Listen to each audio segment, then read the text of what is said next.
Hello everyone, mayang ko mayang nupa macha laiyeba moise ko khulakta ko smaina kwa hekki ko adoido kwa pambi amda lupa tara pira hen doine kwa si mula e keleba ko yamna ado mayam ngasi video sidi yam sathina kuiba video ni thangatana leibodo nungaite ko creator mo oirubani ko youtube se pairubani adum regular su thangat ninge thangatre nungaite ko du maina oibodo ko oyaba ko ado mayam si video se kuire ko handak mar se video thanganing ba amta phawru deda oiriba jiriba gi yung pikraba angang de kai de hatok bidana kari wakhalono khangdira mayam exam zangna ko santi oi hen bi oi sor program pham na ni bana tana upai lete mayam kari haidono ko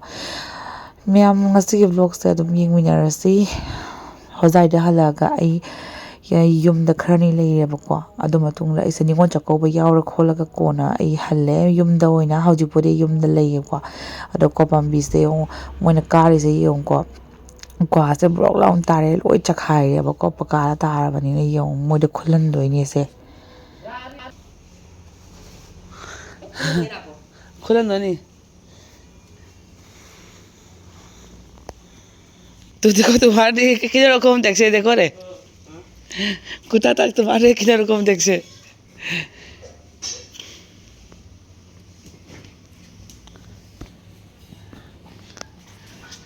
আর ইগুও করো Masing tu je masing. তাহলে তারে নে Video ibu malik di ke Facebook.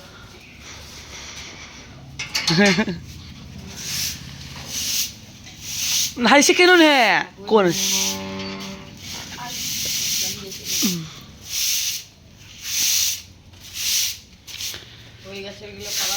তুমি পারে না নি Ibu hero to. পারে না তুমি তোমার ভাই নি গো দোষ নি তুমিও করবো নি করিব না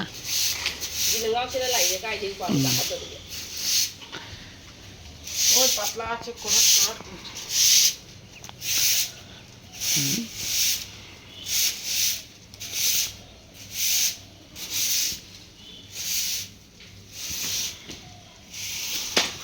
Aste big solo cha.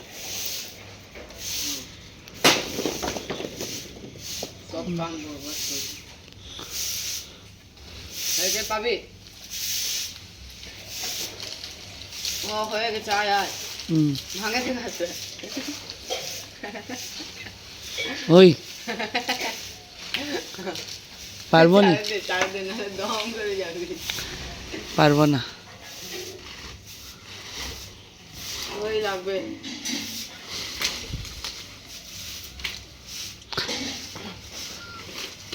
High মরছে রে গাছটা মরছে রে জানো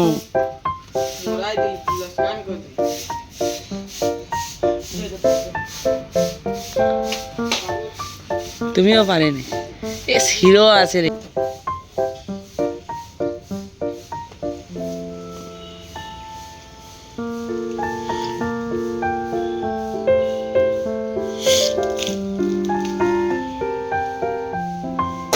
aduga myam kwa hekpa loraga ichi naw ko morok sana kangna ngauraga yese thongaga sare ba ko yam sathina so haw khre myam ko aduga myam nongalaga kari news ta yingo akhoi gi jiribam da phakhiba ko angang dagi ahan dagi mi hat phatana hatok piraga rep su tawiraga samaina dead body sibu hunjek pire se yingo se ado smaina mathang tawna nongalaga ama phange nongalaga ama phange si news sing se ta ba do isa ka se ipat patha dana idi wakhal ga se kenom tawre me am ko khangri nungai video kyam thamoi sukna phat khidra mi ngak no hai bita ko ai wai ati haining de ai yam na pende sumagi mi hat la hat sidi ko yam satina dusu nupi da kai ki khutha do no ba nupi da chuma nupi nga akan basadana nupi nga suma phibam tawi basidi yam sathina nungai te myam hainingai leite khidraba mayam gi photo ni basi se ko pikraba angang simsu yobi ni yo hey sor inaw nupi sing sina mache da seba tawjaba sidi yengo amana muthat pirani amana mu thabi doine anauba ma mamana phi packing tawbiri ꯑꯩꯒꯤ ꯑꯩꯈꯣꯏ ꯅꯅꯥꯎꯕꯤꯁꯨ ꯂꯥꯛꯑꯦ ꯕꯔꯞ ꯖꯣꯜꯂꯨꯕꯒꯤ dress बर्फ zone भाई निमी गोवा की dress से वो ꯑꯩꯅ ꯕꯔꯞ ꯖꯣꯟꯕ ꯃꯥꯜꯂꯦ ꯍꯥꯏꯕ ꯅꯅꯥꯎꯕꯤꯒꯤ ꯗ꯭ꯔꯦꯁ ꯑꯗꯨꯅ ꯕꯔꯞ ꯖꯣꯟꯕꯒꯤ ꯍꯥꯏꯁꯦ याम पीरे ꯃꯌꯥꯝ ꯑꯩ ꯄꯣꯠ ꯆꯩ ꯄꯦꯛꯀꯤꯡ ꯇꯧꯕꯤꯔꯤ ꯑꯩꯈꯣꯏ ꯃꯃꯥꯅ ꯑꯗꯣ ꯃꯌꯥꯝ ꯑꯩꯗꯤ ꯅꯤꯉꯣꯜ ꯆꯥꯛꯀꯧꯕꯁꯨ ꯀꯩꯁꯨꯀꯣ ꯑꯗꯨꯝ ꯌꯥꯎꯔꯦ ꯑꯗꯣ ꯍꯣꯖꯥꯏꯗꯤ ꯍꯜꯂꯛꯄꯗꯒꯤ ꯑꯗꯨꯒ ꯃꯌꯥꯝ ꯂꯩꯊꯣꯛꯑꯦꯕꯀꯣ ꯂꯩꯊꯣꯛꯑꯒ ꯉꯁꯤꯁꯦ ꯍꯜꯂꯅꯦꯕ ꯑꯗꯣ ꯑꯩꯈꯣꯏꯁꯤꯅ ꯑꯩꯈꯣꯏ ꯃꯃꯥꯅ ꯍꯥꯞꯄꯤꯕꯅꯦ ꯑꯩꯒꯤ ꯅꯤꯉꯣꯜ ꯆꯥꯛꯀꯧꯕꯒꯤ ꯃꯌꯥꯝ ꯐꯖꯕ꯭ꯔꯥ ꯀꯃꯦꯟ ꯇꯧꯕꯤꯔꯝꯃꯣ ꯇꯥꯏꯔꯒ ꯁꯦꯠꯂꯛꯇꯣꯏꯅꯦ ꯌꯥꯝ ꯐꯖꯩ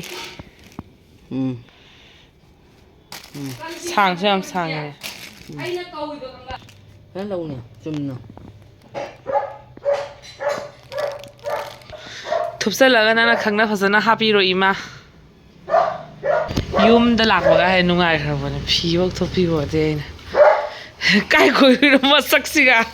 ꯄꯨꯄꯨꯒ ꯀꯥꯏ ꯀꯣꯏꯔꯨꯏꯅꯣ ꯂꯥ ꯀꯝ ꯕꯦꯕꯤ ꯈꯪꯒꯨꯝꯁꯤꯁꯨ ꯕꯣꯕꯣꯛꯅ ꯐꯦꯡꯗꯣꯛꯄꯤꯈ꯭ꯔꯦ ꯂꯪꯇ꯭ꯔꯤꯛ ꯂꯪꯒꯔꯦꯅꯦ ꯕꯥꯏ ꯕꯥꯏ ꯄꯨꯄꯨ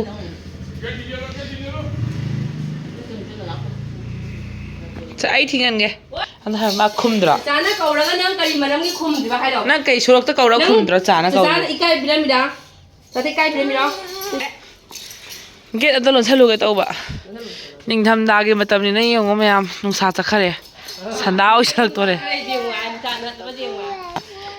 ꯕꯣꯕꯣꯛꯅ ꯉꯁꯥꯏ ꯃꯁꯝ ꯀꯛꯄꯤꯈ꯭ꯔꯦ ꯅꯨꯡꯉꯥꯏꯔꯦ ꯖꯦꯡꯒꯦꯁꯦ ꯃꯁꯛꯁꯨ ꯐꯖꯕ ꯍꯦꯟꯒꯠꯂꯛꯄ ꯑꯗꯨꯃꯥꯏꯅ ꯇꯧ ꯌꯦꯡꯒꯅꯤ ꯅꯣꯅꯤ ꯐꯨ ꯑꯉꯥꯡꯅ ꯐꯨ ꯅꯣꯏ ꯅꯣꯏ ꯑꯉꯥꯡꯅ ꯅꯣꯏ ꯅꯣꯏꯁꯦው ꯅꯣꯏꯁꯦው ꯑꯉꯥꯡꯗꯣ ꯅꯣꯛꯄꯗꯤ ꯐꯨ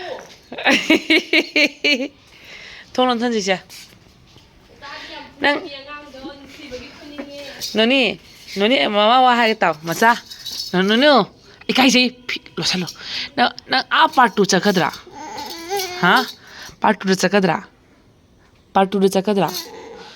ꯍꯥꯏꯔꯣ ꯅꯍꯥꯟꯗꯒꯤ ꯀꯩꯒꯤ ꯊꯣꯛꯇꯣꯏꯕ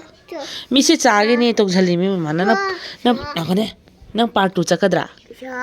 ꯆꯠꯀꯗ꯭ꯔꯥ ꯆꯥꯒꯤꯅꯦ ꯑꯩ ꯅꯅꯥꯎꯕꯤꯒꯤ ꯆꯄꯜ ꯇꯣꯡꯕꯁꯦ ꯅꯪ ꯄꯥꯔꯠ 2 ꯆꯠꯀꯗ꯭ꯔꯥ ꯆꯠꯂꯣꯏ ꯆꯠꯂꯣꯏꯇ ꯍꯥꯏꯗꯣ ꯃꯥ ꯄꯥꯔꯠ 2 ꯆꯠꯀꯗ꯭ꯔꯥ ꯆꯠꯂꯣꯏ ꯍꯦꯛꯇ ꯍꯥꯏꯗꯣꯏꯕꯅꯤ ꯁꯦ ꯃꯥ get ꯂꯣꯟꯁꯟꯈꯤꯒꯦ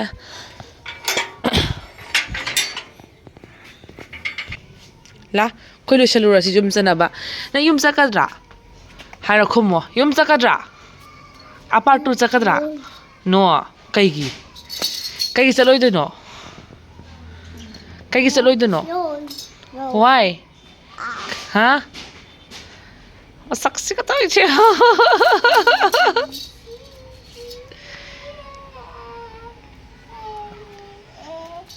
A B C D पाबा हईने ABCD का कन पारो सब तागे कन पारो मैं तागे हा हा हा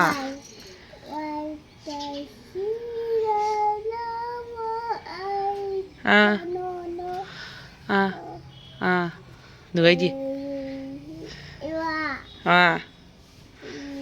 का तो कारण तब ले ला सना तसलानी ला अरे निंथमदागी मतमने सर लोसनदोइ ला के तौरसि ला के तौनबा ला लाओ बेबी नु कम हियर ओ नो चो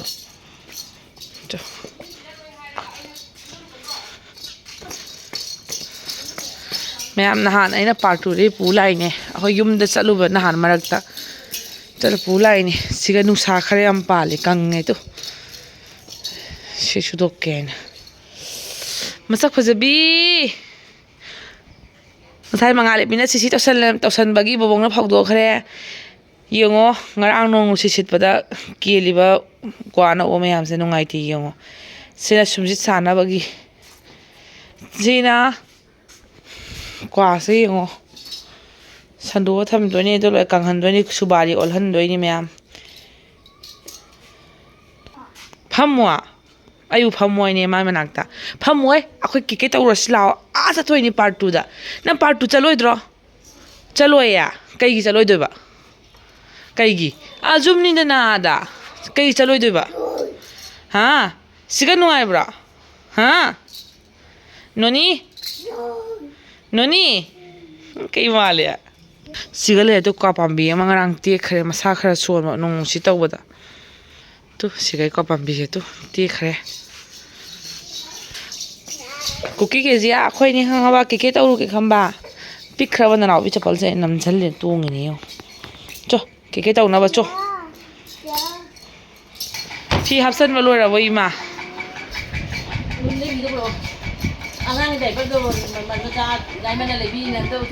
मैम आई निगोन चकौबगी पीरेबको ngसाई उत खरे दो सिना मंगा लेबीगी निगोन चकौबगी मदोन चाना लेबी बदिन डाइपर से मथौ ता निंगमदा चंगबदी बबोगनसु खंगाव अहुम लई फ्रिट अहुम लई निंगमदा जवरबनी नम त उलो खंगाव दो सीना रे परपका सीना रे दु बफका सीना दना खोदी यंगो खा कुय सीना रे से खाइबोम लोरे हजि अमा लई तौनु मचा अखोई नकपनी अदम इसम समगै चटलनी मैम आइसु सिंपल द सेला चटलनी अंगांगसु नोनी की गाव हन बचे फजई ने निंगम नाने लुमदोइ मिसे आइने का सेलनी नुगाइनी मामा अचौबो जल होद्रा हामा अचौबो जल होद्रा से निंगम नागी से हंगाव से नुगाइनी अब खोन से हजिबक ता माइ बसे हपचली से उने मामा पसे हपचली ने तो उछल ओ चखाई लो हे तू थु बपुना मा बबोंगा साउ तारे मचा उने हपचली ने तो उछे उने तू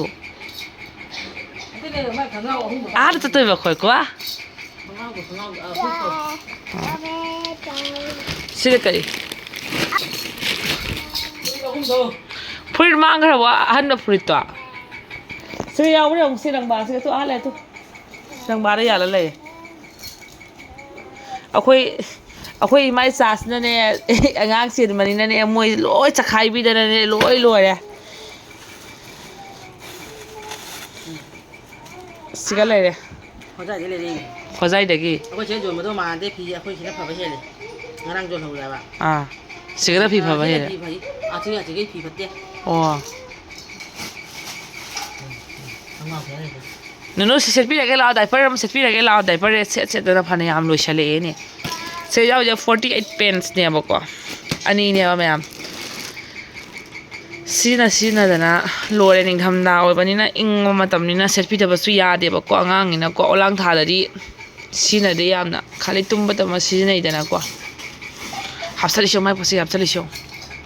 ngasi के ब्लॉग से अखोई दम सिंपल ब्लॉग हाई तारे हलमदाईगी